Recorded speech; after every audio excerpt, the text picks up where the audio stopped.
Okay, welcome everybody. This is my attempt to make up for the fact that Zoom is a little broken today. So you're part of a little tech experiment that Sara and I are doing now to figure out the best way to get around these issues when they happen.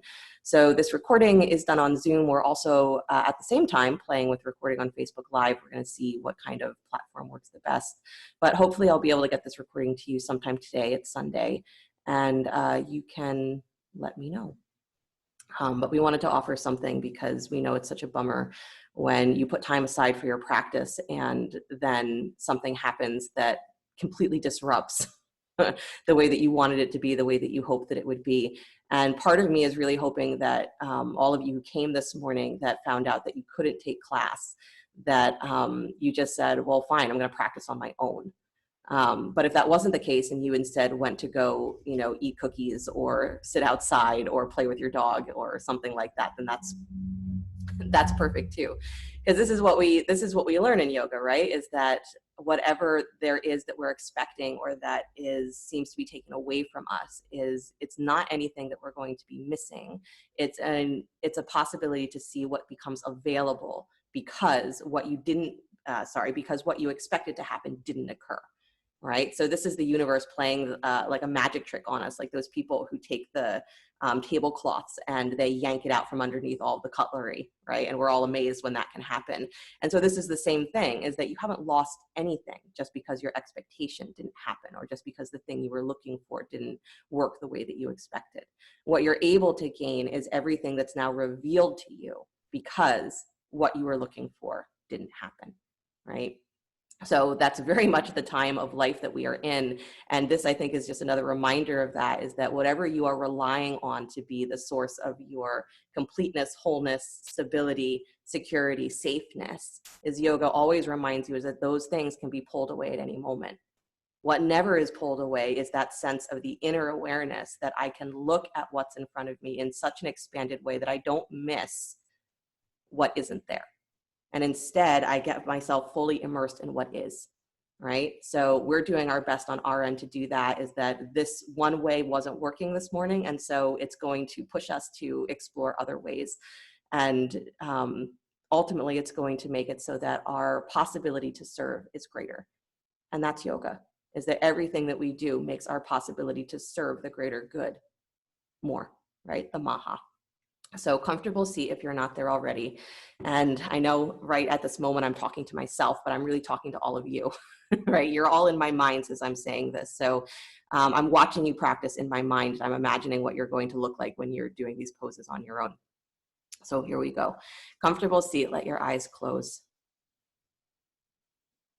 I want you to bring yourself deeply in.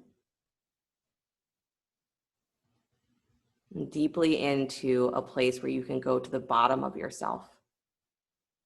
Right? That experience, if I've had the rug pulled out from under me, we say it a lot, that when you hit rock bottom, right? When something is pulled away from you and you're not sure what to rely on, you hit something. So can you go to the bottom of yourself where there's nothing left to lose? Because it's there that we start to really experience the everythingness, the maha that's there. So breathe yourself deep down into the bottom of you. And every time something tries to sneak into your mind that says, wait, wait, wait, I'll rescue you. Wait, wait, wait, I'll save you. Say thank you and drop lower.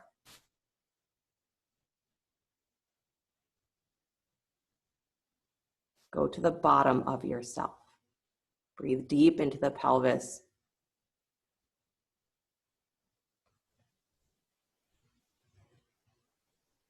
And then I want you to add to that breath as you're breathing, as you're inhaling, I want you to squeeze and lift your pelvic floor.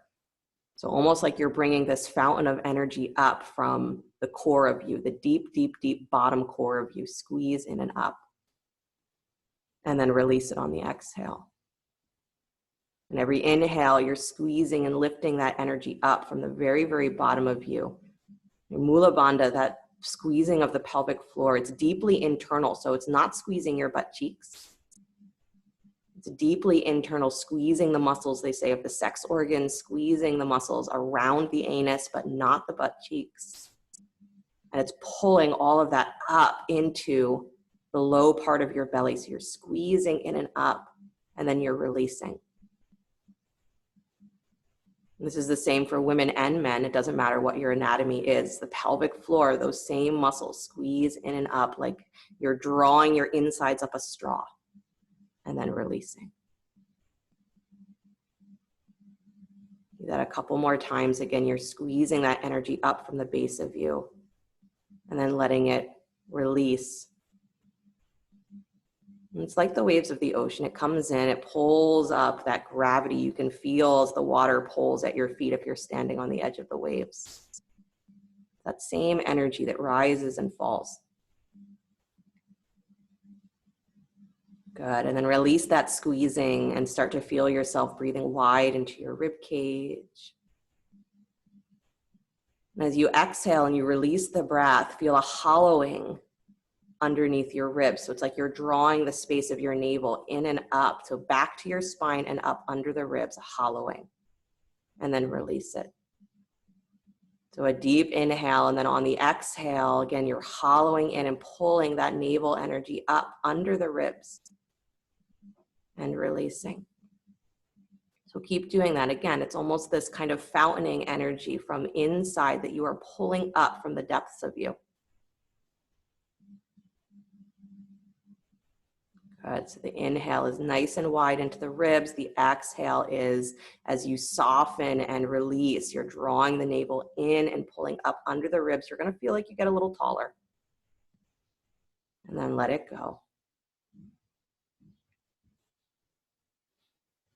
Good. And then release that breath. And as you begin to inhale, bring that breath all the way up into your chest, all the way up into your throat. And then as you exhale, you're going to drop your chin slightly, pull your head back like you're pushing it into a wall, and breathe out audible. I want you to hear it like an ujjayi breath. And then lift the chin again to neutral, inhaling the breath, feeling it expand through the chest, up through the throat. And then exhaling, dropping your chin just a little bit and pulling back through your ears, through your head. And exhale, audible in your throat. Good. And then inhaling again, lifting the chin slightly so there's full expansion. As you exhale, dropping the chin a tiny bit. And if you're watching the video where you can see me, as you're dropping the chin just a little bit and then pushing back. So it's not a squeezing the chin down, but it's a drawing long through your throat. And again, inhaling, lifting the chin, expanding, full breath up into your chest. And then exhaling, dropping the chin slightly, pull back, hear your breath in your own throat. And then release. And then I want you to put all three of those together. So I want you to inhale fully all the way down to the base of you. And as you are exhaling and that breath is leaving, you're going to squeeze and lift your pelvic floor. You're going to draw that energy up, draw the navel in and up under your ribs, drop the chin slightly towards your chest, pull back through the ears, hear the audible exhale. And then release and inhale again. Same thing, as you exhale and the breath is leaving, when you are getting to that rock bottom of yourself, that's when you draw in and up through the base of the pelvis, squeeze and lift, navel in and up under the ribs, hollow. Chin drops, pull back long through the throat, the end of that exhale, pause. And then inhale again, release everything, feel the air rush in. One more time, exhaling all the way out.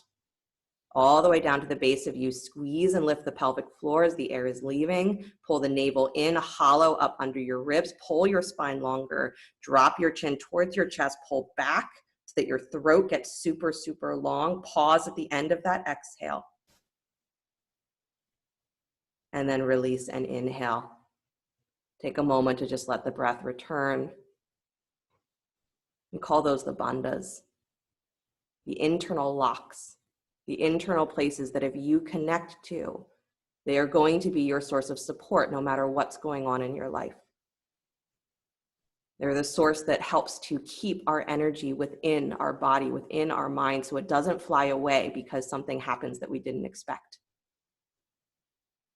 So that we're not looking outside of us of ourselves so much to try to figure out what we should do next. I was talking this week a lot about the idea of building a ladder when things are difficult, and this is your internal ladder. You pull into yourself, you get into those places that are empowering your own self, and you can handle anything, everything.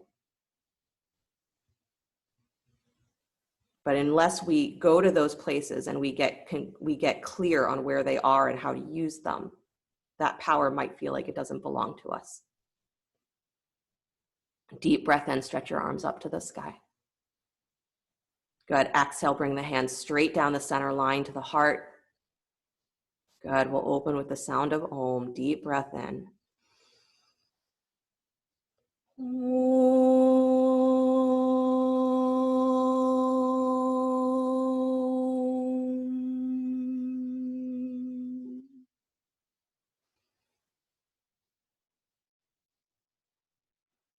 Let the eyes float open. Nice, you guys. You can release your hands from in front of your hearts. Bring your hands to your knees or your thighs, please. And then start to just circle your torso in nice big circles around the hips. Good. And nice, the steadier you can keep your pelvis, the better. So you're really getting that feeling that you are moving the spine around the base of the pelvis, not that you are rocking on the pelvis itself. Good. And any one of those bandhas that seems like it really speaks to you, or it feels like it's a place that is powerful and supportive, if you want to keep going back to it, it's really, really a great thing to practice with the bandhas while you're moving, because they help to regulate your prana. And they also help to support the spine, from the lowest base of you all the way up to the highest part of you, up through the throat. Good. Move your torso the other way, please.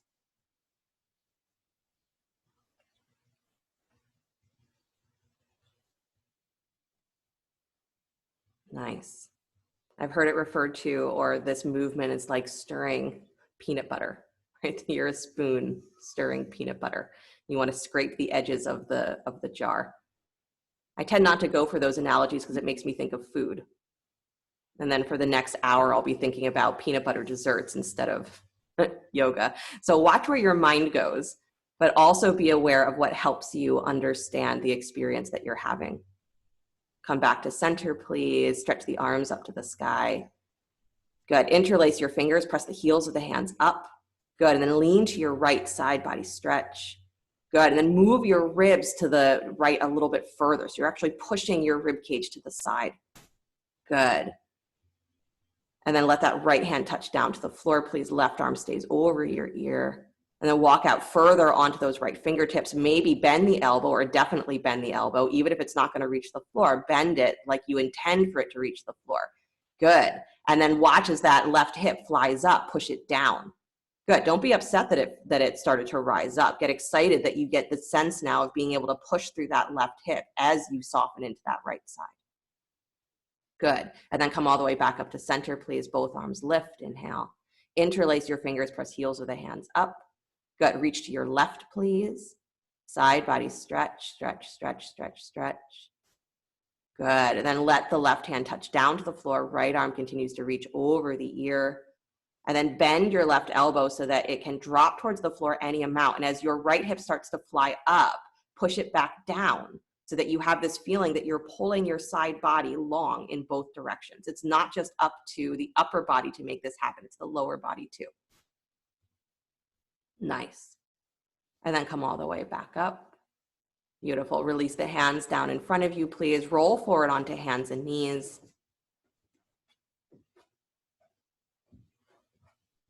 Good. So Sarah, just turn the other way around for me. You can bring your blocks with you if you want so that you have them. Something that we also, so just turn the other way around just so that you're facing the other end of your mat. There you go. Yeah, something that we also learned that for us when we are staring at the screen teaching is that it's easier to have the model facing this way. Confuses us less somehow. Okay, so bring your hips back to your heels, child's pose. Nice, and then reach your hands back towards your feet, please.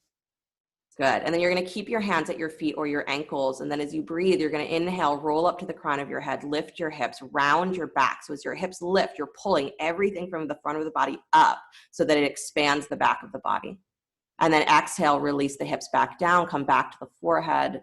Good. And then same thing, you're going to roll up to the crown of the head as you lift your hips. And that's going to give you a little squeeze of your legs. Push down through your shins, round, pull up through the back of your rib cage.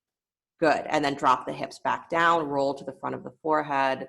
Good. A couple more times like that, lifting up, coming to the top of the head, rounding as much as you can. Remember, use the pelvic floor. Pull up in that deep internal space. Draw the navel in and up underneath your ribs.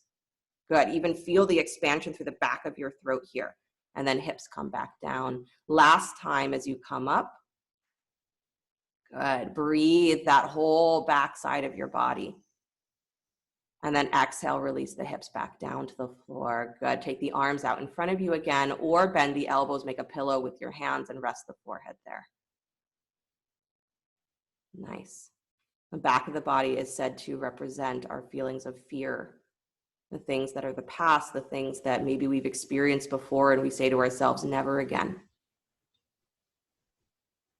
And that drives a lot of our expectations of what we want to see and what we don't want to see. Walk your torso to the upper right-hand corner of your mat or over your right thigh.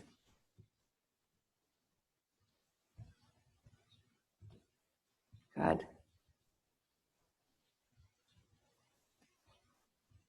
And then come back towards center and walk to your left.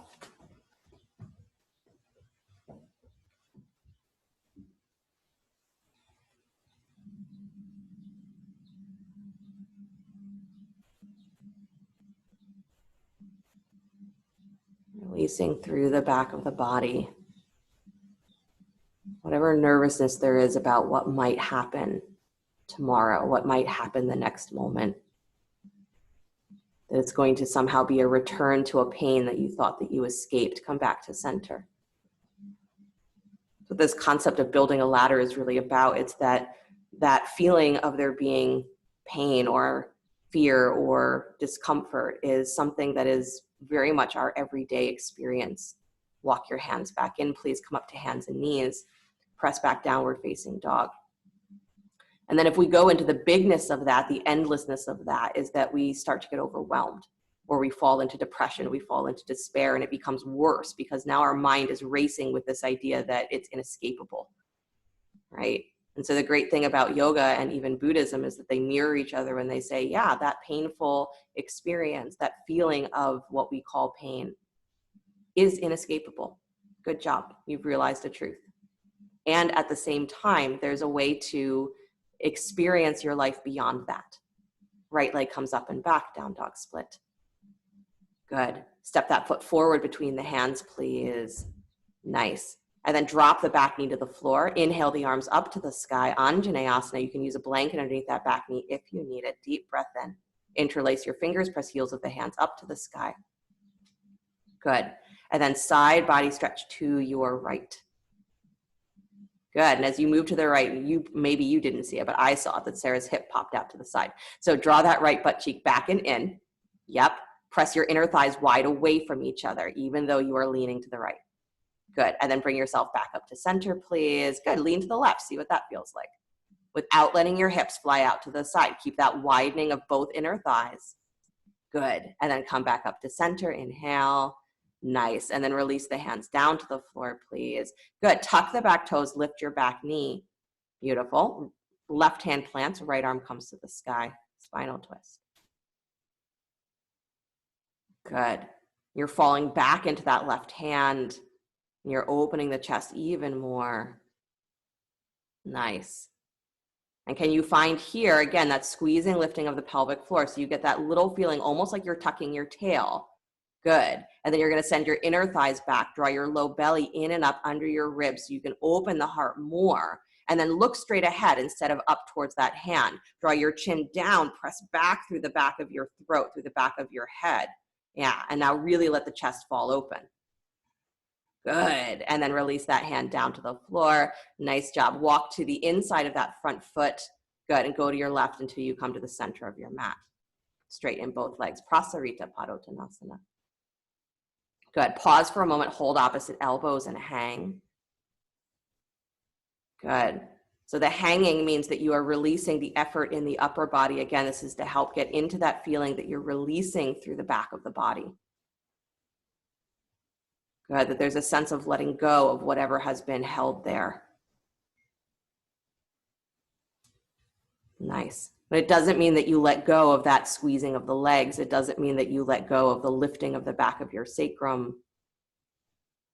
Beautiful.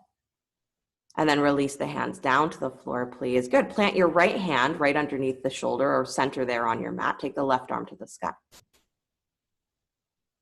Good. And again, draw in. So draw the navel in, draw that pelvic floor in and up. Good. And then lean onto that right hand and really open the left rib cage even more. Beautiful. And then release that hand down to the floor, please, and switch. So left hand plants, right arm to the sky. Watch that your hips continue to stay nice and level, that your inner thighs are pulling wide. Good. So you're falling into that left hand, right arm lifts even higher, but you're drawing in from the pelvic floor all the way up through the navel, up under the ribs. And even here, if you're tilting your chin up to try to see higher towards the ceiling, drop it in towards neutral and find that pushing back from the back of the head. Good. And hearing your breath is fantastic. If you can stick with that ujjayi exhale so that the breath is noticeable at your throat. It's awesome. Release that hand down to the floor, please. Beautiful. Walk back towards the top of your mat. Turn your toes, step back, downward facing dog. Good. And again, the idea here in down dog, like everything from the back of your body is just sliding off. As the hips pull back, the tops of the thighs pull back. You press into your hands and there's a pulling forward of your armpits. Good. And even here, can you draw in and up through your rib cage, so that hollowing, pulling up underneath the belly. Beautiful. Left foot steps forward between the hands. Good. Drop the back knee. Inhale the arms up to the sky, Anjaneyasana. Again, you can have a blanket underneath that back knee if you'd like. You can have your back toes tucked if that works, or have the foot flat. Deep breath in. Interlace your fingers, press heels of the hands up to the sky. Good. And again, leaning to your left, reaching side body. So again, the tendency is going to be for that hip to pop out.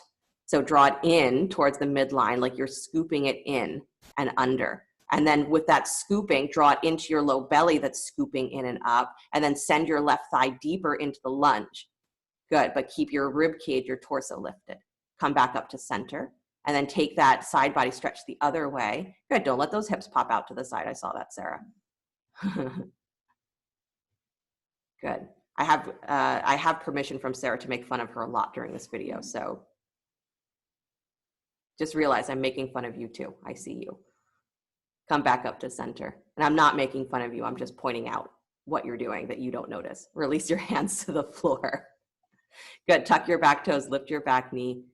Nice. Squeeze your feet towards each other, right? This lunge position is your legs should really be holding you. So yes, the hands are there as support, but if you're relying on your hands here, your legs are not going to get any stronger, right? Your back is not going to get any stronger. Good. So right hand plants, left arm to the sky, spinal twist. And keep that squeezing of the feet towards each other. Keep that lift of the back thigh.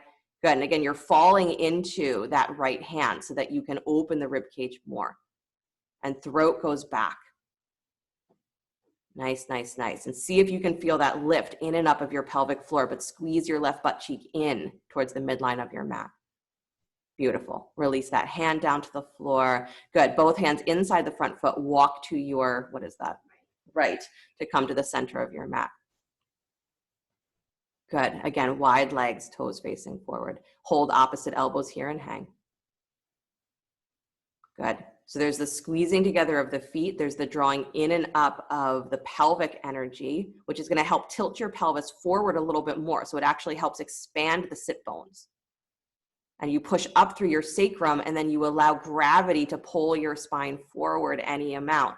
And let yourself go to the point where you're like, sure, if my head can touch the floor here, let my head touch the floor.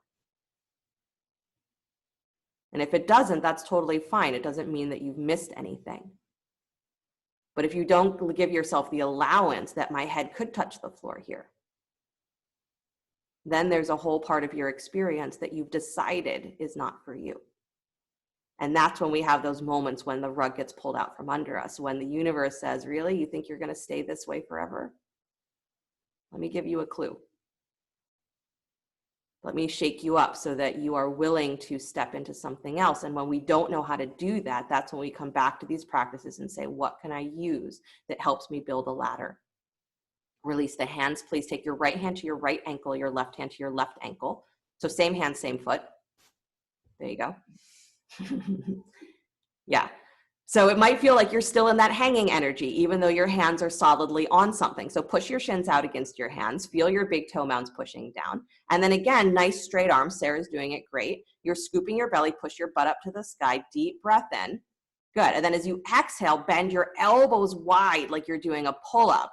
Yeah, and you can see Sarah's got really fun-looking back muscles happening right now.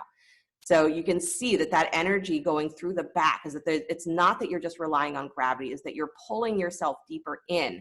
But inside, I want you to be scooping in and hollowing and pushing up into your pelvis and reaching long through your throat. Good. And then release, please. Let the hands come back to the floor. Good. Bring your hands to your hips, please. Come all the way up to stand. Beautiful. Heel toe your feet just a little bit closer together. Turn your toes out to 45 degrees, both feet, and come down to a high squat.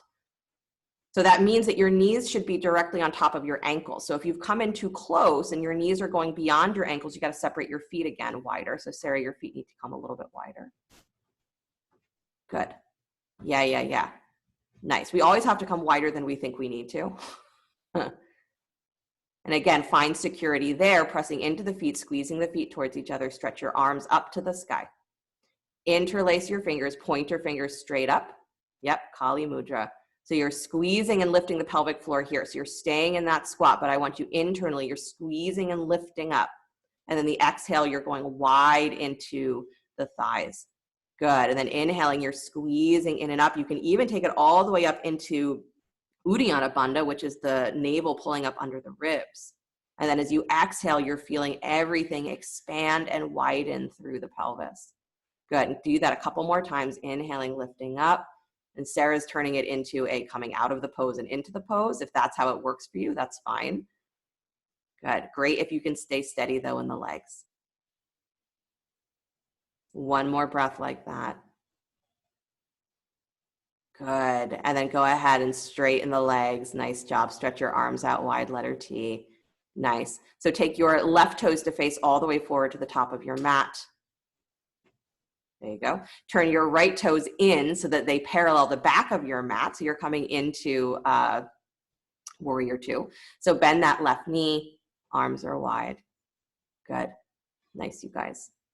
Beautiful. And then I want you to take your front arm, so your left arm, wrap it around your lower back. So you're reaching for that outer right hip. Good. And then notice if you've reached so far that you've turned your rib cage to the left, right? I want you to turn it almost back the other way. So I want you to take your back rib cage wider to the right. And I want you to soften that left elbow forward so that your whole forearm is really touching your lower back. So you're softening the angle of your left shoulder. Good. Now lean your torso over that front thigh like you're coming into side angle. Good. So Sarah turned forward a little bit with her ribs, and I want her to stay to that side. Good. And then she's going to take her right arm over her ear. And she's going to keep softening her left elbow and forearm forward into her back body. And then she's going to keep rotating her right rib cage back. Good. And squeezing her feet together. Nice. Good. And now she's going to hold the legs right where they are. Unwrap that left arm. Stretch both arms straight forward. Extend. Good. And then she's going to keep the torso where it is. Open her heart to the sky a little bit more. Squeezing the feet towards each other. Scoop your belly. Push your hips up and back. Straighten that front leg into triangle pose, but keep reaching. And then let that left hand touch down. Right arm can come to the sky or keep it over the ear if you'd like. Good. Long breaths.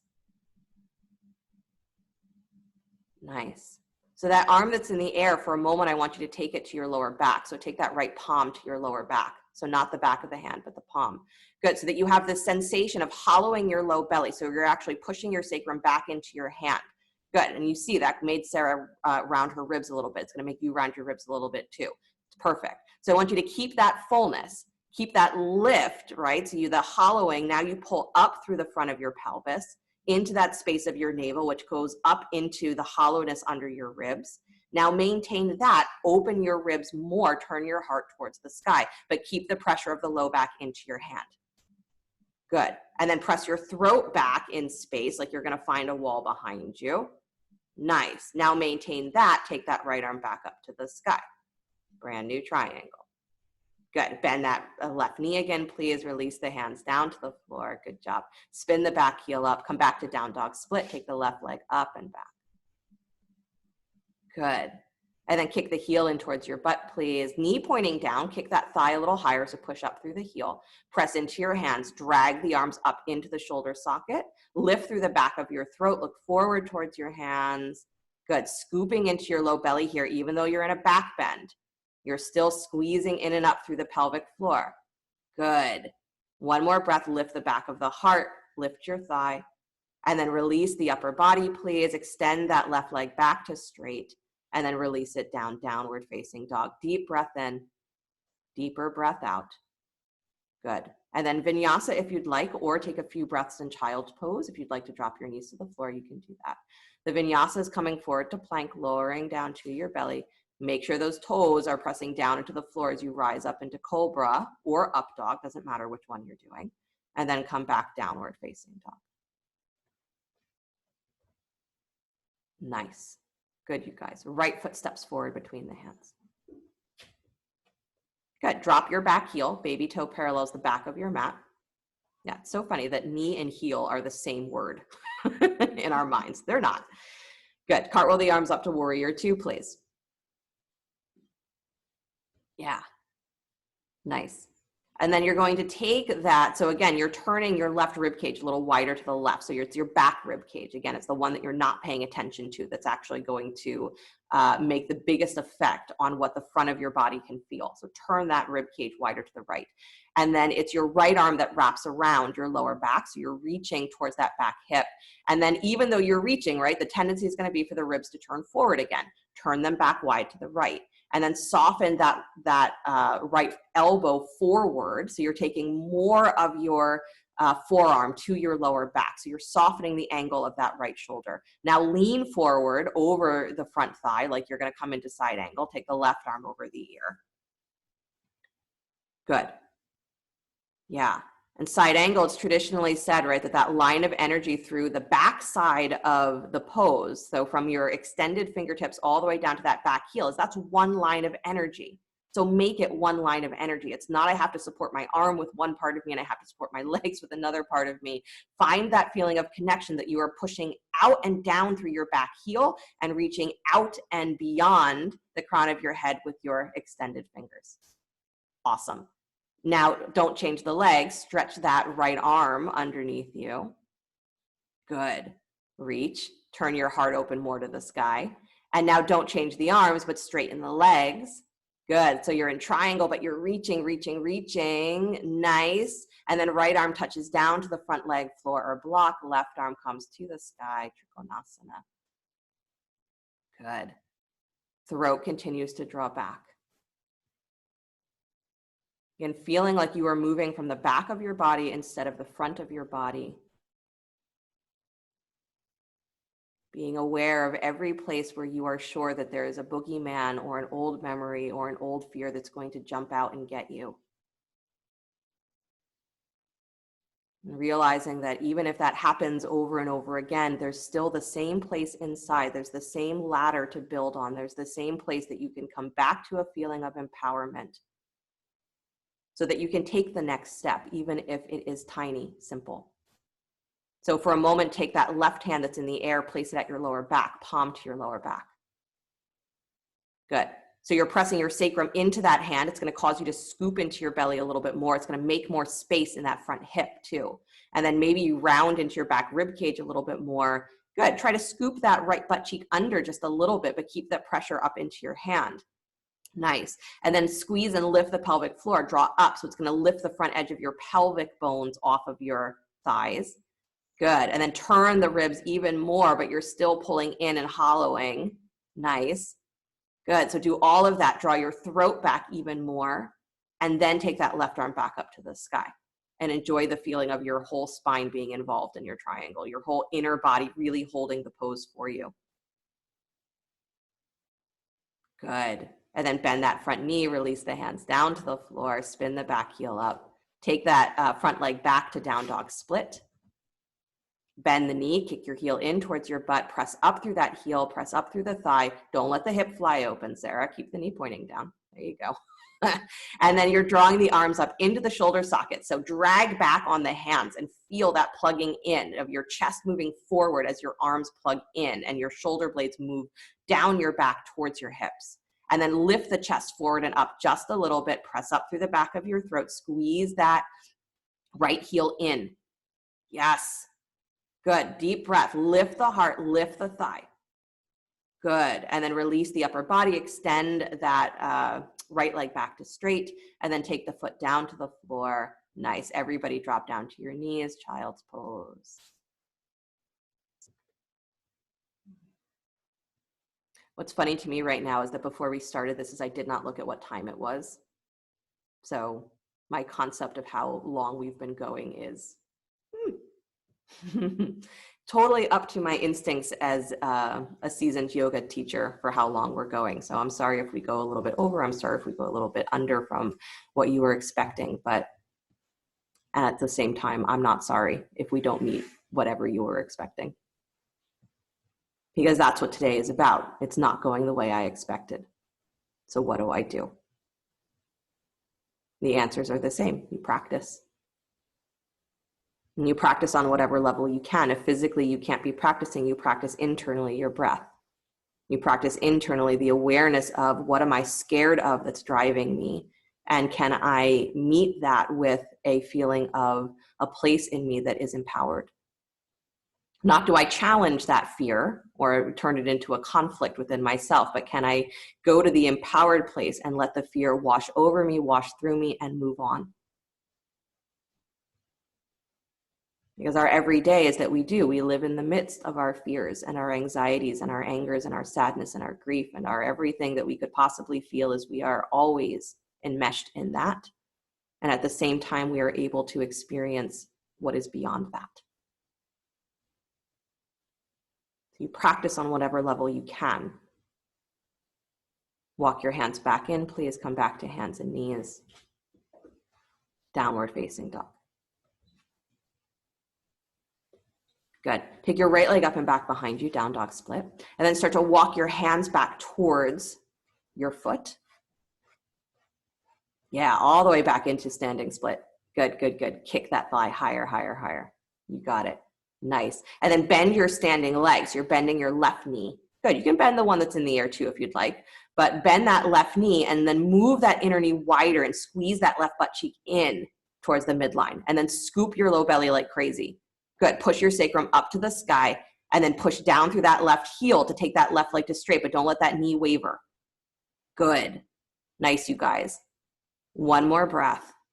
And then don't change any of that, but start to walk your hands forward. Find your way back into the down dog split. Don't let that knee fall in. It's already happening, Sarah. Pull it wide. You got it. I know. It's already happening to all of you. But that's why I want you to pay attention. Good. Nice. And then bend that knee that's in the air. Kick your heel in towards your butt. Stack the hip. Good, good, good. But don't let your left knee fall in. Pull it wide. Pull that left low belly up and wide. Yeah. Beautiful. And then release. Step that right foot forward between the hands. Good. Nice, you guys. Both hands come inside the front foot, please. Good. Snuggle your right shoulder up against the inside of your right knee. Slide the hand behind the heel, so you're reaching towards the baby toe edge of the foot. And then you're pressing forward with the upper body, but you're dragging your hips up and back. So pull your butt up and back, almost like it's in down dog. Good. And get super strong in that back leg. Nice. And then press into your hands here. Bend your elbows just a little bit, almost like you're in chaturanga. Good. Squeeze the elbows towards each other and then come up on the ball of your right foot, that front foot. So lift the heel. And if your weight is coming forward the way it's happening to Sara, you got to pull your hips back. So I want you to stay focused on that back thigh is holding you. That back leg is holding you. Pelvis up and back, but come up on the ball of that front foot and lift the chest forward. And for some of you, maybe you feel light enough here that you can just take that right leg all the way to straight and float that foot up off the floor. So your thigh is going to balance on your upper arm. Good. Nice. I know some of you are falling right now, and that's perfect. Good. And then go ahead and release the heel down. Please unwind the arms. Nice job. Step that back foot forward just a little bit. Take both legs to straight. It's going to feel like your new favorite pose after that. You can argue with me about that in your head. It makes no difference. It's still true. Good. Say many of you, or almost all of you, I'm sure, missed the storytelling class that I did yesterday. One of the beings that I was telling the stories of is one of the great sages that we have, Vishvamitra, who begins his life as a king and then discovers that all of the power he thought as a king meant nothing at all. And so he goes seeking spiritual power, but he goes seeking it with the mentality of a king, right? A conqueror. And so he runs into a lot of problems in his spiritual journey because he's still thinking the way that he lived before, right? He's still following that past, the old way of being. And so somehow everything that he does falls apart and ends up creating not at all what he expected, not at all what he wanted it to be. Step that back foot forward, to both feet to the front of your mat, please. Standing forward fold. Hold opposite elbows and hang. You can even separate your feet and bend your knees here if you'd like. Sway from side to side if you'd like. Shake your head up and down and left or right. So part of his story is he says that it was his goal to make it clear that whatever you were born from, whatever your past has been, and of course yogis believe very much in there being multiple lifetimes, and that whatever we experience in this one is directly related to what has happened before. He says it doesn't matter what you were born from. He says in this life you have the ability to create anything. That is what I'm going to prove. And essentially he does. He manages to give up on his mentality and his identity as that conqueror energy. And he becomes a very great sage, becomes a very skillful spiritual teacher. But he goes through a lot of effort to let go of who he used to be, of what he was sure was the way things were supposed to go. Release the hands down to the floor. Please step yourself back, plank pose. Good. Lower down slow to your belly. Nice. Rise up cobra, or if you prefer, stretch the arms back towards your feet and rise into locust pose. So the arms are reaching straight back behind you. The legs float up, the arms float up. Good. And then exhale, release, come back downward facing dog. Beautiful. Left leg comes up and back, down dog split. Walk your hands back, please, until you find standing split. So you're walking your hands back towards your foot. Good. I know it's not the normal way that you feel stable, but I want you to find stability in new ways. Good. And then once you're there, you're in standing split. Make sure your hands are touching something. So if you need blocks, make sure you have them. You're going to bend your right knee. Good. So your standing leg. And as that knee bends, you're going to move the inner knee wide towards the baby toe just a little bit. Good. And you're going to scoop your belly and squeeze that right butt cheek back and in towards the midline. You're going to anchor into your big toe mound. And then you're going to start to press into your heel, scoop into your belly, and push up through your sacrum to take that leg to straight. So you're not pushing the knee back at all, right? You're pushing through the heel and you're pulling up through your thigh and through your pelvis. And that's as straight as your leg gets to come. So whatever power you have to do that, that's all I want you to do. Don't give in to the desire to lock your knee because you think it's going to make you stronger. It doesn't. It makes you more vulnerable, and the strength is an illusion, right? This is Vishvamitra, right? My strength on the outside, when I just rely on what I'm used to, is an illusion. The only real strength there is inside. Am I completely aware? Am I completely looking at what is beyond what I think should happen? Really good, you guys. Walk yourself forward again without changing what's going on with that standing leg. Come back to down dog split. I know. Yeah. Keep awareness. Don't let that knee fall in. Very good. Awesome. And then bend the knee that's in the air, please. Stack that hip on top of the other. So it's that your left hip is stacking on top of your right. Good. And again, don't let that right knee fall in. Keep it drawing wide, which means your heel is going to hug in towards the midline. You're scooping your belly. And even here, maybe finding that internal connection to pelvic floor beneath your ribs. Long throat. Good. Beautiful. Nice. And then release that, please. Step that left foot forward between the hands. Lunge. Both hands inside the front foot. Snuggle your left shoulder up against the inside of your left knee. Take the hand behind the heel to the baby toe edge. And then you're lifting your chest forward, but you're pulling your hips back. So again, I want you to go for the balance here, even though I know it's challenging.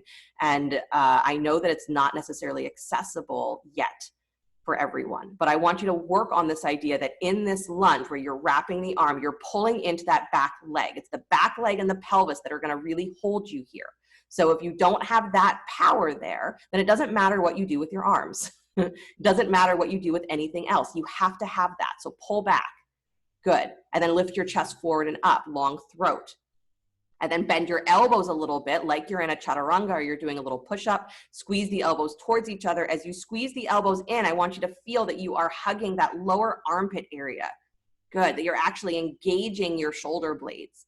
And then come up on the ball of that front foot. And don't let your weight of your pelvis come forward. Pull it back as you come up on the ball of that front foot. And scoop and lift. Pull everything away from the floor. Good. And maybe for some of you, you can push into your hands here, straighten your arms just a little bit, and then float that left foot up off the floor. So you're in like a hovering split with that front leg resting on the top of the front arm. Good. Wherever you're at, scoop in, press up. Building a ladder. It might not happen today, but if you don't go into where can I get more empowered, then it won't happen ever. And then release that heel to the floor, unwind the arms, please. Nice job. Step the back foot forward just a little bit. Take both legs to straight Parsvottanasana. Good.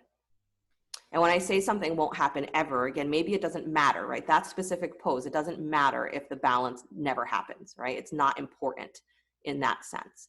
But if you close yourself off over and over again to what's possible, because it feels too vulnerable to try to get into those places that are your empowerment but have been forgotten or ignored or unexplored, if that's always the case, then what you live in is a ever increasingly diminishing range of experience, right? So everything that builds up on the outside, the fears, the anxieties, is that starts to take up all of the space, and there's less and less and less room to live. And this is the opposite of what all of our teachings tell us we're capable of. So it doesn't matter if you do a fancy yoga pose, but don't cut yourself off from your own internal places of empowerment. The places that get you from moment to moment, breath to breath, when things look like they don't make any sense and they're not what you expected and you don't know what the solution is. What do I do? Tap into those places. And when I say that, it means you have to feel them and then see what you are inspired to do, what you feel is necessary to do. And I've been saying all week, those solutions are going to be simple ones. They're going to be something that's in the moment of this is what I can move towards, step into. The example I was giving was that it's the moment when you have been having a hard day and you've been crying, whether physically or just in your mind. You finally get to the end of it and you're like, well, now what? Right? And what's the easiest thing that you can do? Sometimes it's get up and go to bed. Go get a drink of water. Get something to eat. Go pet your cat. Look at the sky. Then you can build upon that. Good, you guys. Bend that front knee, please. Step both feet forward to the top of your mat. Standing forward fold. Again, separating the feet a little wider if you'd like. Bend the knees softly. Hold opposite elbows. Hang. Dropping the head. Good. Visvamitra, king turned to a sage.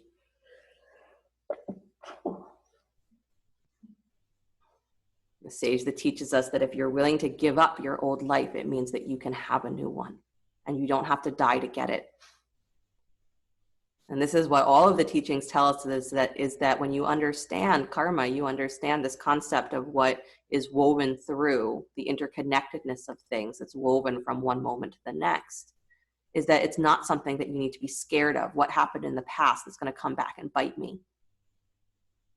Or if something is happening now, is it because of something that happened in the past? I don't understand. You don't have to live that way. You can understand that there's a movement to that energy, and that what you do with it in this instant, the ladder that you build, the energy that you add to it, is what's going to set its course into the next moment. Release the hands down to the floor. Step yourself back to plank. Lower down slow to your belly. Good. Point the toes back behind you. Stretch the arms reaching back towards your feet this time, palms facing down, pressing into the front of the pelvis. Float your legs up off the floor. Good. And then lift head, neck, and chest. Yeah. Try to keep that chin as neutral as you can, so you're looking down more than you're looking up. So chin dropping in towards the chest, and then again pushing up through the back of your throat. Float the arms up, hands up off the floor. Good. Back of your heart and inner thighs pull up. I don't care how high your feet are. I care that your inner thighs are lifting. Good. And then pull long. Push your collarbones forward. Pull your ankles back. Imagine I'm tugging on them. Good. And then release. Nicely done. Keep your arms alongside you. Turn your palms to face down. Arms straight. Yep, fingertips on the floor. And again here, if you can bring your forehead to the floor, or even lift up onto your chin, depending on the angle that's comfortable for you, do that. So here you're gonna actually press into your chest. And what I want you to do is you're gonna bend your right knee, yep, and kick that foot up. And then you're gonna lift your left leg, keep it straight, and prop it on your right foot. Yep. That's it, exactly it. So you got to have this squeezing in. So you have to draw that right heel up and in to try and meet that left thigh, and then keep that left thigh lifting so it just rests on top of the right heel. Good, or the right foot, because ideally here you could have the foot pointed more and have the flat of your foot on your leg. That's it. Yeah, and then see if you can lift that leg higher, Sara, and then pull that foot further down. That's it. Yeah, you get as deep into your back and side body here as you want. Deep breath in. Good. Really good, you guys. I know in my mind, I'm watching all of you and you're doing a great job. And then slowly release, come back to your belly. Good. And then we're going to try the other side. So this time you're going to bend your left knee. So that leg comes up, and then you're lifting the right leg straight, right? So the left knee stays on the floor. You're pushing into it. Right leg lifts so that you can bring your left foot, yeah, up to meet that leg anywhere. So again, you can see that you have the ability to kind of keep lifting that left leg and squeezing that right foot down further onto the leg. Slide it down onto the leg so that you get more of an angle through the torso, through the body. Good, front of the body and back of the body. And this is not an easy pose. So again, if you're struggling with it, you're not alone. And again, this can be forehead to the floor, chin to the floor, push into your fingertips so that there's energy through your chest. One more breath, kick that right thigh higher. Yeah, and then slowly release. Nice job. Separate your feet a little bit wider, please, so that your toes are touching the outer edges of your mat. Good. Nice, you guys. Come up onto your forearms for a moment, Sphinx pose. With your feet wide. So you're coming up onto your forearms, but your feet are still wide. Good. And again, here too, can you do that little engagement of I'm drawing in and up on my breath. I'm feeling the squeeze and lift of the pelvic floor. I'm feeling the drawing in of my navel up under my ribs. And I'm feeling my throat draw back, and I can hear my own exhale, that subtle constriction of the throat. So the Ujjayi breath, when you can hear the breath, and they say it's like the sound of the ocean, but the name of the breath actually means victory. It's a victorious breath. But when you can hear it, it's a reminder that here I am. It's an affirmation for your mind of I'm not somewhere that I'm imagining. I'm not in some imaginary place. I'm not in my past. I'm not in my future. I'm here.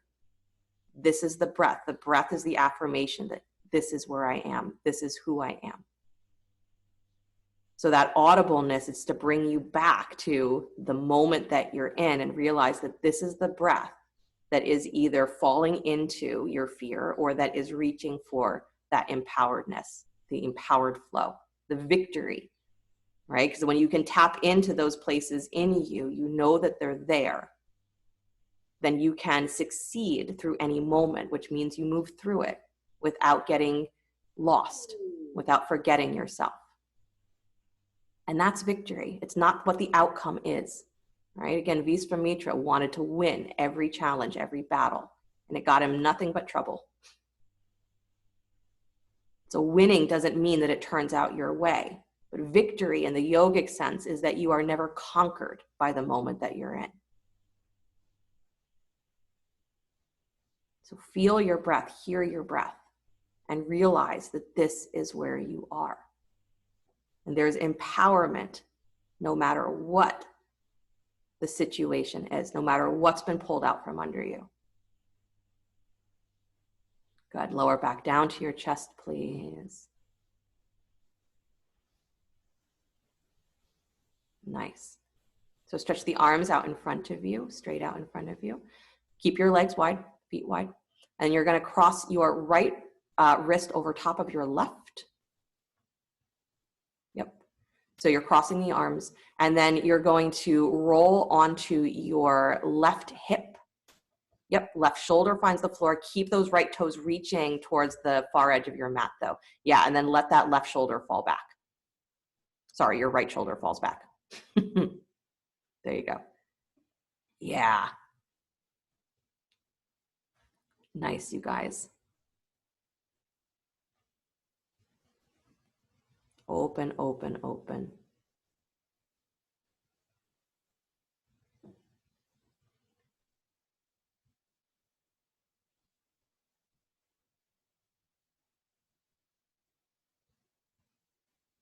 And then slowly bring yourself back to your belly. So back to where you started. Yep. Take the feet wide again. Cross the other arm on top. So it's going to be your left arm over top of the right. Is that correct? Mm-hmm. Yep. And then you're rolling onto your right side. Left toes keep pointing towards that far edge of your mat. Good. And then the left shoulder falls back. The left arm can fall back. So you can see Sarah's doesn't touch the floor, and it's fine if yours doesn't either. So that's an option. Or you can reach that arm further alongside your ear so that there's a little bit more of that feeling of reach from fingertips down to your hip. That might feel a little bit more comfortable. You can also go for almost what Sarah was going for, is that arm can rest more alongside your side body, can come to your hip. The idea is that you're letting the rib cage fall open in opposition to the pelvis. These twisting movements, they don't only squeeze into the internal organs that we think of as the front of the body, even though they're really front and back of the body, but it squeezes into the internal organs and gives them new life, new blood, new oxygen, helps to release what's old and held. But it's also what helps keep the muscles of the back supple, so that our movements of the spine can be more free. And if the movements of the spine are more free, we not only have greater access to our body in a comfortable way, but energetically, yogically, it's said that your prana moves better, right? Your energy can actually flow through that central channel, the Sushumna, which is along the spine, which means that it's better filtered through your chakras. It's better filtered through the energy channels that run everywhere through your system.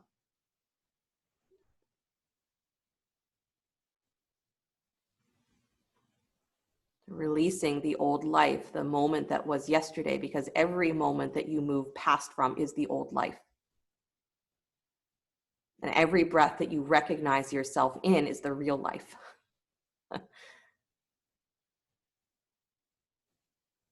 You can become anything in this lifetime that you desire. You have to be willing to give up the old in order for that transformation to occur. Come back towards your belly, please.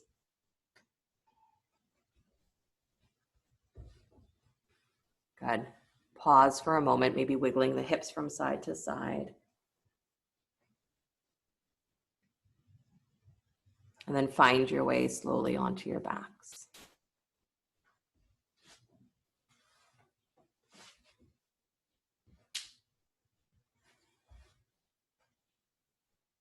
Good. Bending the knees, please. Plant your feet. Heels close in towards your sit bones. Good. Take your arms alongside you into robot arms, so your elbows are close to your ribs, but your fingers are pointing up. And then interesting here to take your elbows a little further away from your ribs for a second. Good. And then press into your elbows, press into your upper arms, but I want you to feel that squeeze of your lower armpits again. So you're pushing the length of your arm bones into the floor. But at the same time that you're doing that, I want you to energetically squeeze your elbows towards each other. They're not going to move on the floor, so I want them to stay a little bit wider. But I want you to feel like you're trying to squeeze them in and try to get into that engagement where your armpits, so those side ribs right underneath the armpits, right around the armpit chest, starts to engage, starts to squeeze. Good. And then I want you to roll your shoulders back and down. So I want that lift and pushing down, but I want those armpits to stay engaged. And then press into your feet, draw in and up through the pelvic floor. So I want you to feel that internal hollowing of your low belly first, all the way up to that space of your navel. And then press into your feet. Drag your butt towards your heels. Yep. And now lift your chest up towards the top of your mat as you're dragging your hips towards your heels. Good. And now go ahead and lift your hips, but keep that energy up. I'm pulling my butt towards my heels, and I'm pulling my collarbones up to the top of my head, and my throat is long, and I'm pushing back gently into the floor, and I'm hugging my elbows in so that I wake up my armpits.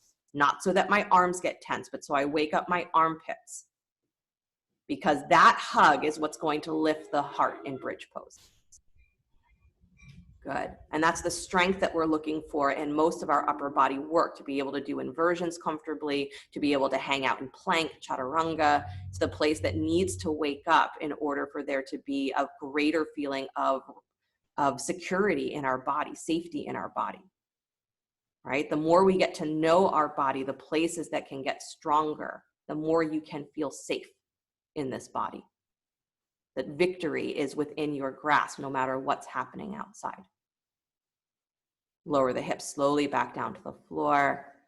Nice. Take your arms out to cactus arms. Keep your feet flat. So just let the forearms fall out to the floor. Elbows in line with that armpit area. Good. And just feel that and notice if having the arms out wide where there feels like there's restriction. All right. So it might cause your back to arch a little bit. That's okay. You might feel it in one side of your chest or shoulders more than the other. That's okay.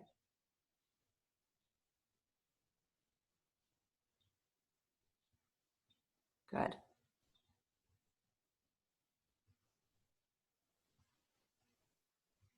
Nice. And now bring your arms up overhead. Hold opposite elbows for a moment, or wrists if holding elbows is not possible. So same thing. I want you to just relax those arms down to the floor as much as you can. This is to make space in that armpit area.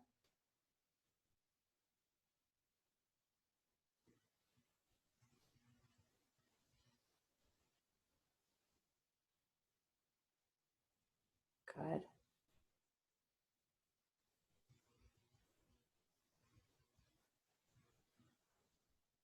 And then slowly release the arms back alongside you. So my suggestion is to come into shoulder stand. So I would like you to do. If shoulder stand is not in your practice today for whatever reason, and you would prefer to take a block underneath your sacrum and rest in a supported bridge pose, or even put the block underneath your seat and just take your legs straight up, that's another option. But if shoulder stand is a possibility for you today, then you're going to set your upper body the way you just did for bridge. That same feeling if I'm rooting the upper arms down, my arms are in robot arms, or your arms are in robot arms. So you're rooting down and you're feeling again that squeeze of the armpits, and you're going to draw your knees in towards your chest, and you're going to find this rolling on your spine that happens from internal. So you're rolling forward and back like you're drawing your knees in towards your chest. I want you to do it as much from the core of your body as you can. That's it. And then you're going to use momentum as you need it. and go ahead and lift those hips. Use the hands to hold at the lower back, but push down. As soon as you start to find your position, you need to be pushing down into the arms and using that internal squeezing in to lift up. So pelvic floor squeezes in and up below the ribs. The navel is drawing in and up. Throat is long. Pull up through your inner thighs. Good. Nice, you guys. I want you to hear your breath. Remembering that there's a point where the effort in shoulder stand should not overtake your ability to feel expansiveness. So the joke is that you should be able to be in shoulder stand and carry on a conversation. So maybe talk to yourself for a minute. Doesn't matter what you say anything. If you don't know what to say, just repeat Ram, Ram, Ram, Ram, Ram, Ram, Ram. It's a mantra that is a solution for everything. Good. And then take it into plow pose, please, if you are in full shoulder stand. So letting the toes come to the floor above the crown of the head, but continue to pull your hips up. This is the secret to plow, right? If you just let gravity pull your legs down, is we collapse in the chest cavity and then we feel like we can't breathe. So keep lengthening, pulling up, pushing your inner thighs, pushing your hips up to the sky. And then let gravity, same way that you were hanging in that wide-legged stance, let gravity pull your legs down towards the floor any amount. And again, your toes might not touch the floor, that's fine, but keep lengthening your spine and allowing there to be a extension through that backside of the body. Good. And if your feet are touching the floor here and you'd like to separate your feet a little bit wider so that you can bend your knees alongside either ear, feel free to do that. Again, the moment you start to feel like you are in a position where you can't breathe, then you change your position. So that is an option if you want to do that. Good.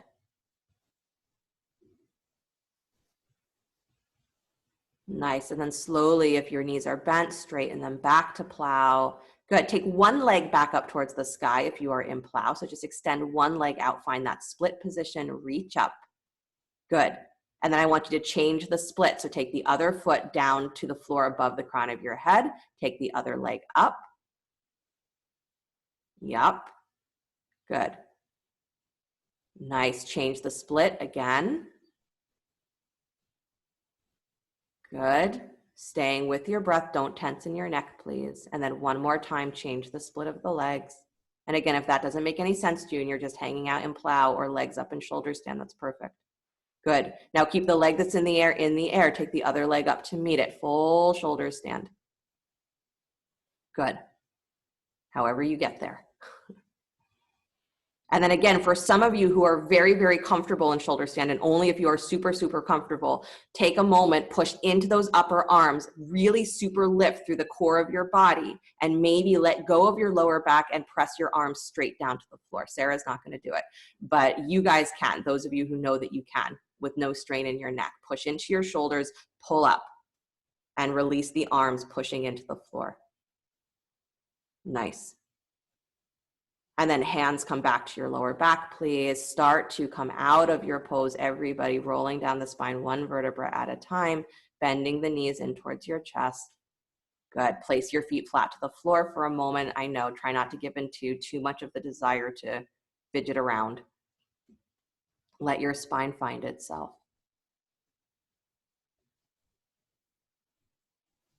Good. And then bring the bottoms of your feet together, please. Let your knees drop wide. So you're in a supine Baddha Konasana. And blocks underneath the knees if that feels more supportive to you. I mean, it will feel more supportive to you if that's something that you want. And can you feel your breath again flowing all the way down into the deepest depth of you, all the way down to the bottom of you?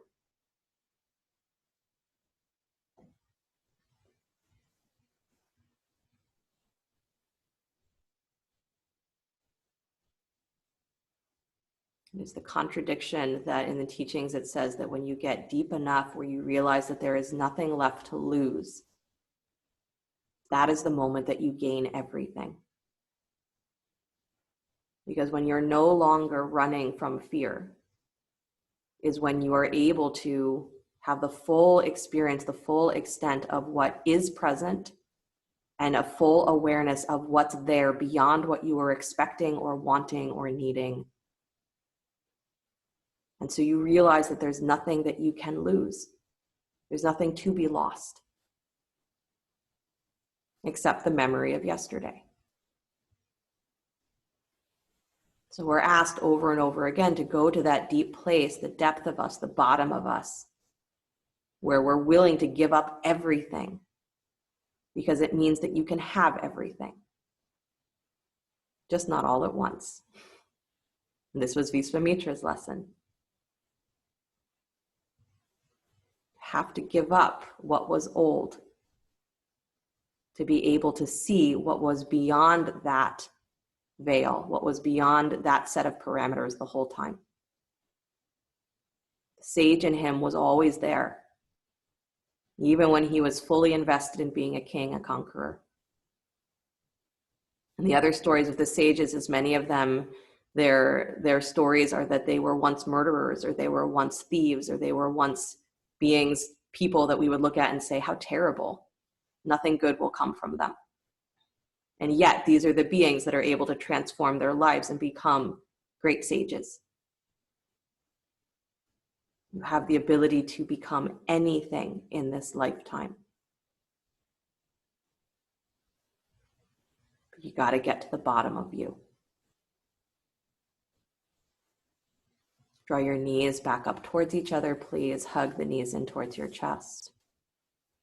Cross your right thigh on top of your left, please. Separate your feet so the knees are in line. Separate your feet. Reach for your ankles or your shins. Good. Gomukhasana. Drawing the knees in towards your chest, and at the same time, scooping into that low belly. So hollowing again and pushing out through your tail so that your lower back stays really anchored to the floor.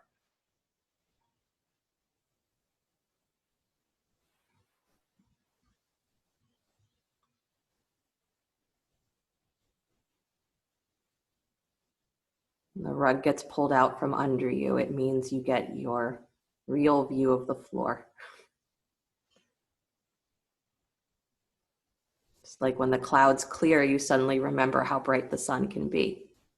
And sometimes the sun is so bright that we wish for the clouds.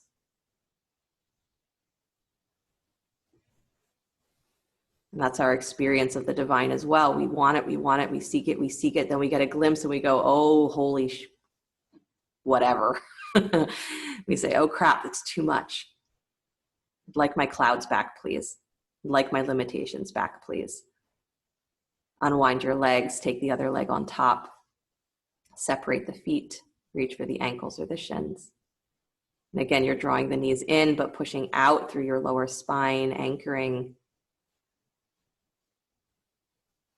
Beautiful. These poses, especially the ones that we do on our back, are meant to create release, right? We do a lot of poses on the back that we could do sitting up, we could do standing up. But doing it on your back means there's a chance to relax a little bit more, to actually feel that feeling of rock bottom, to actually feel that feeling of support, of there's nowhere further for me to fall. Can't go any further, I'm there. Fantastic. Now I can just breathe. Now I can just feel what is here without worrying about what's going to disappear on me. And we have to do it over and over again because we get up the next morning and we think that, oh, good, it's all back. And your damn internet doesn't work. And then what do? Your car doesn't start, or the person that you thought was going to be nice to you wasn't. The job you thought was going to be there isn't. Your bank account says something you don't want it to say. The news says a lot of things you don't want it to say.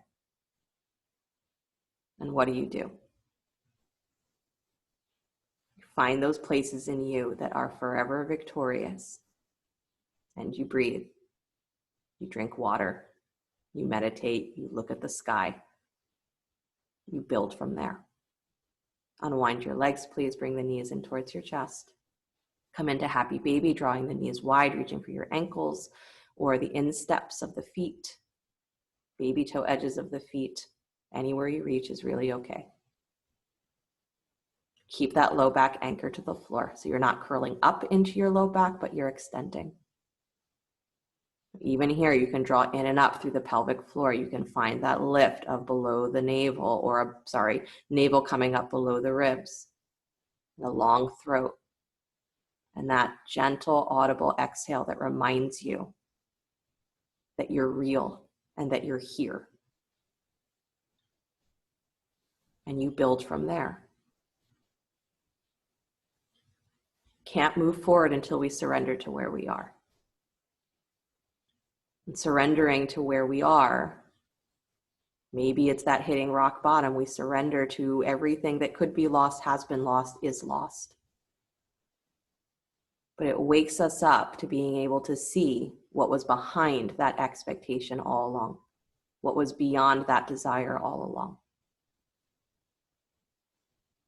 Hug the knees in towards your chest, please.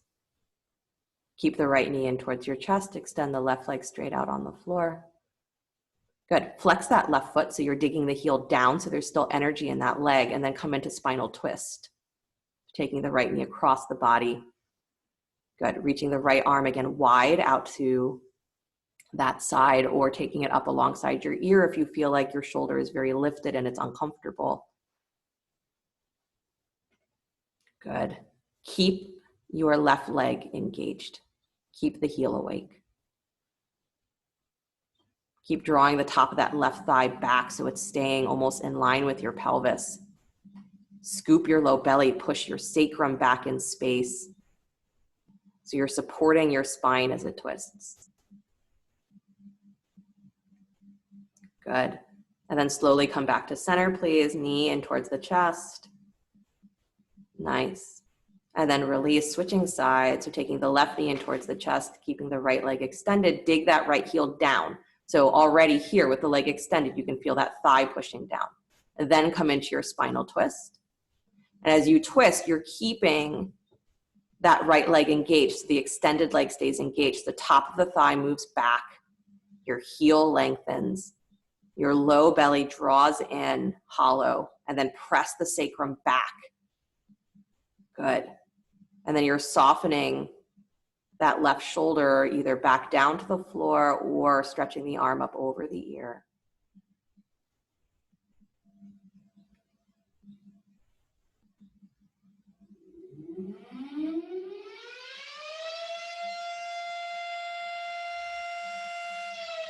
By the grace of God, the alarm sounds before Shavasana. Lucky us.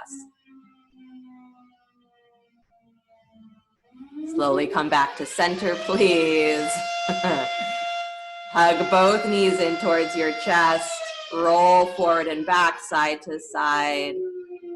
Yeah, not big movements, just little ones. Just circle around on your spine.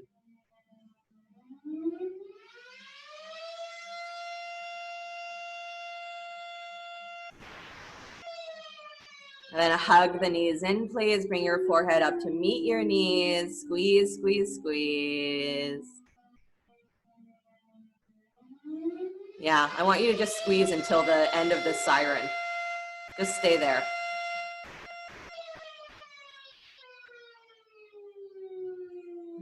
Hunker down.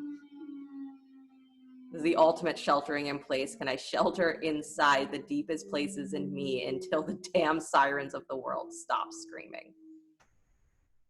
Sirens of my mind stop screaming. Good. And then after that prolonged hug, one more breath. And then slowly release.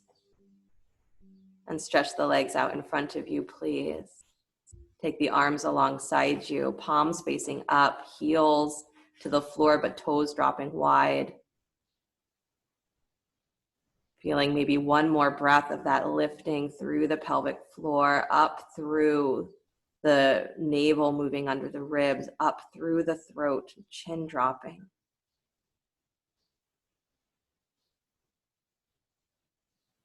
And then release any conscious effort with the breath. And fall beyond the bottom of yourself.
Very gently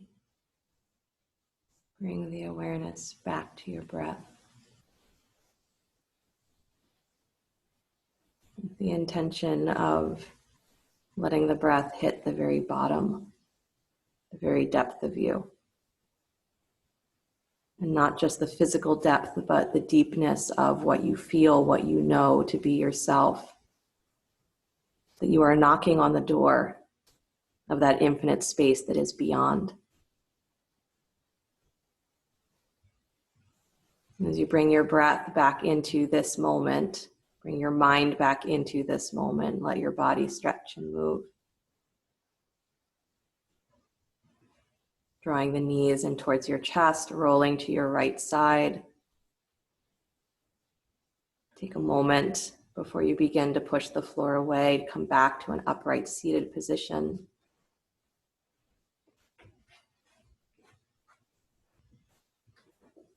Resting the hands palm to palm at the heart center, or again, if you've been enjoying Lotus Mudra, drawing those middle three fingers wide, keeping the thumb and the pinky together and the heels of the hands touching, and letting that rest at the heart. So when the whole world is pulled out from under you, you have the chance not to get lost in that feeling of things being taken away, of what's diminishing, of what's gone. But you have the ability to now be aware and expand into what is revealed.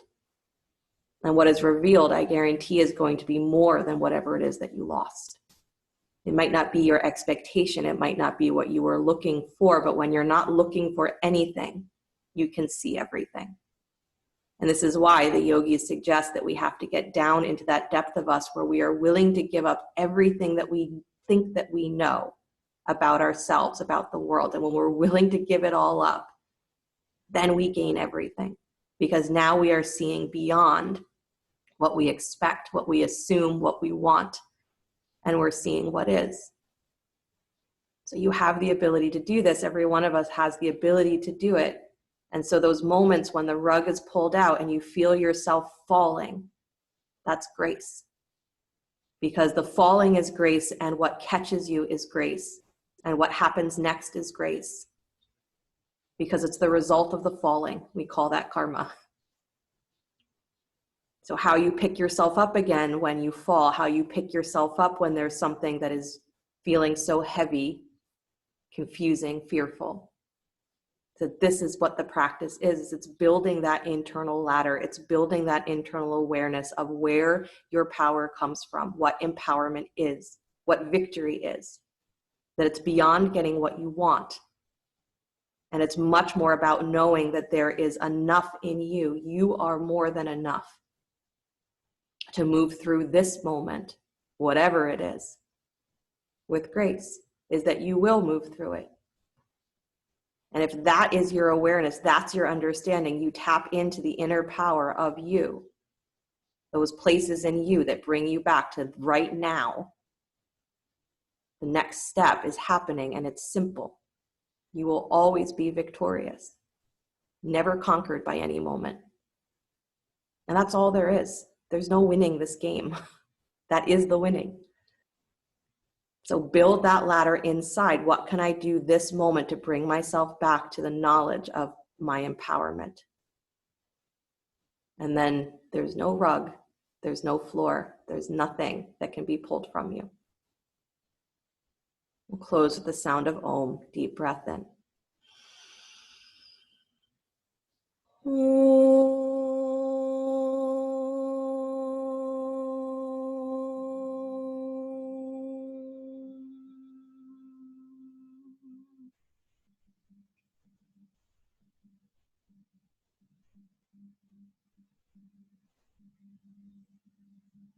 Letting the eyes float open, sliding those thumbs up to the space between the eyebrows. Namaste, everybody. Thank you guys so, so much. Now and in the future, if you look at this class again, and maybe it will mean something then also. But I hope your day is fantastic and nothing that you expect and everything that is better than what you expect. And enjoy the falling and enjoy the standing up again. And we're right there with you. So till next time.